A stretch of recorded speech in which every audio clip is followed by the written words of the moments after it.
Is Uber exploiting its drivers? Uncovering the hidden secrets of the ride-hailing giant. As a new Uber driver, having recently discovered George A. Akerlof's seminal work, The Market for Lemons, I've come to realize that there's more to my role than just driving passengers from point A to point B.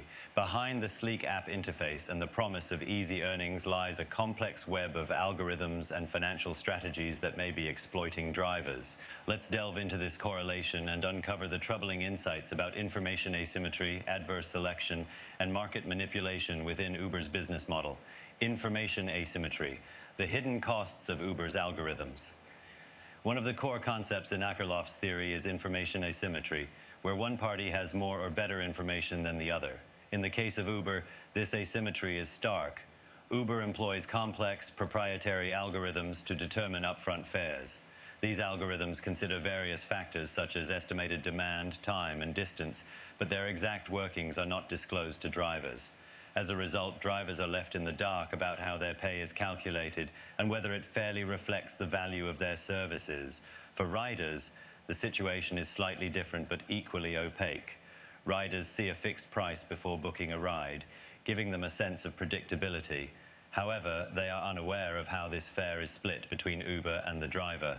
This lack of transparency can lead to misconceptions about the fairness of the pricing structure, with riders potentially assuming that drivers receive a fair share when, in reality, a substantial portion is retained by Uber. Profit at the expense of drivers, the dark side of Uber's financial strategy. Uber's strategy to achieve profitability has involved paying drivers less, a tactic clearly revealed in their 2019 S1 filing. This approach leverages the information asymmetry between the company and the drivers.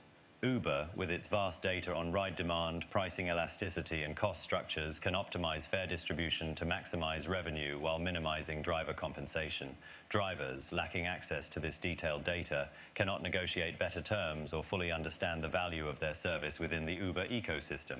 This mirrors Akerlof's model, where sellers, drivers, have less information than buyers, Uber, leading to an imbalance that the company can exploit for profit.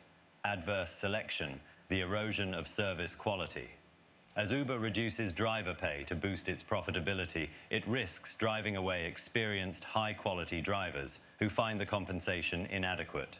This scenario aligns with Akerlof's adverse selection problem, where better quality providers exit the market due to inadequate compensation.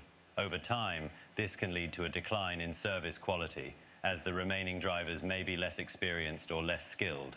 This degradation in service quality can lead to dissatisfied customers and a negative feedback loop, ultimately affecting Uber's reputation and market position. If customers begin to perceive that Uber rides are consistently less reliable or pleasant, they may seek alternatives, further compounding the adverse selection issue. Market manipulation, the power of Uber's algorithms. Uber's use of sophisticated algorithms to set upfront fares allows it to exert significant control over both driver earnings and customer pricing. By continually adjusting these algorithms, Uber can manipulate fare distribution to favor its profit margins. This manipulation is possible because the algorithms are proprietary and not transparent to drivers or riders. As a result, drivers may receive lower compensation for rides that are longer or more complex than anticipated, without understanding why their pay does not align with their expectations. The race to the bottom effect further exemplifies this issue. If drivers decline lower-paying rides, fearing insufficient compensation, the algorithm may penalize them by offering fewer ride opportunities. This pressure can coerce drivers into accepting less favorable terms, exacerbating the information asymmetry and reinforcing Uber's control over driver earnings.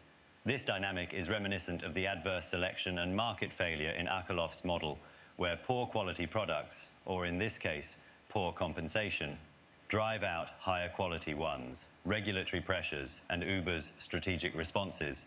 Uber's reaction to regulatory efforts, such as threatening to exit markets like Minneapolis if minimum wage laws are enforced, can be seen as a tactic to maintain control over pricing and compensation structures. This behavior leverages the company's market power to influence regulatory decisions, aiming to preserve the status quo of information asymmetry and maximize profitability. By threatening to leave markets, Uber attempts to deter regulators from implementing policies that would increase transparency and ensure fair compensation.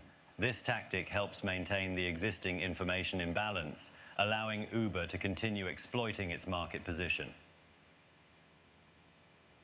The role of subsidies: building and exploiting market share. Initially, Uber used substantial investment capital to subsidize both driver pay and passenger fares.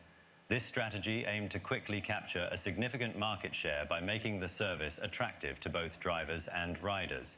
Drivers were paid more and rides were cheaper, effectively masking the true cost and value of the service.